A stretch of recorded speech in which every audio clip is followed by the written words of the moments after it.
का भी एक पर्व है और ऐसा नहीं है कि सरकार इस पे पैसा खर्च कर रही है। प्रत्येक व्यक्ति, ये भारत की जो अर्थव्यवस्था है उसको मजबूत करने के लिए ये महाकुंभ है। क्योंकि 2 लाख करोड़ के आसपास का रेवेन्यू उत्तर प्रदेश सरकार को मिलने वाला है महाकुंभ से। एक व्यक्ति आता है तो वो 6 लोगों को रोजगार देता है। उनको अपना ज्ञान और गणित ठीक करने की आवश्यकता है, इसलिए वो जो लोग जिनका ज्ञान और गणित दोनों ठीक नहीं है वो लोग सब ऐसी बातें करते हैं।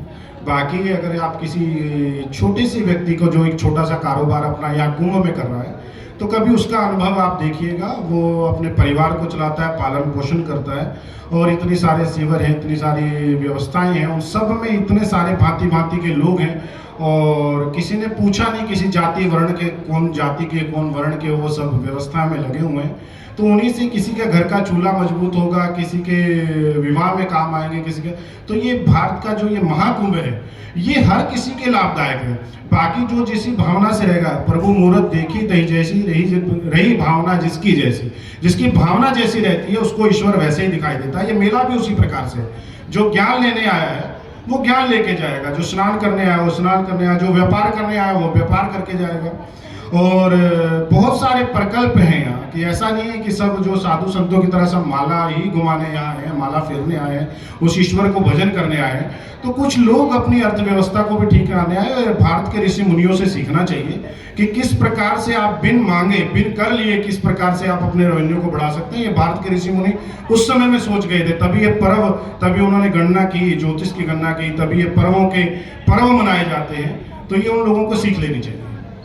लोग कहते हैं कि जो सनातन है, सनातन में भी जो आप लोग हैं साधु सन्यासी संत महात्मा, शस्त्र और शास्त्र, अब लोग ये जोड़ के कह रहे हैं कि जितने भी संत हैं वो सत्ता, सियासत और सनातन, यानी सत्ता के शिखर पर पहुंचकर आप लोग सनातन को बढ़ा रहे हैं। यानी ये भी एक तरीके से कहा जाता है कि सत्ता का दुरुपयोग करते हैं। योगी जी को लेकर कई बार सवाल खड़ा होता है, लेकिन अभी थोड़ी देर पहले पूज्य महाराज बता रहे थे कि शस्त्र और शास्त्र ये भी सनातन की परिभाषा है, क्योंकि हमारे जितने देवी देवता हैं सबके हाथ में शस्त्र है और उसी तरह संत भी है।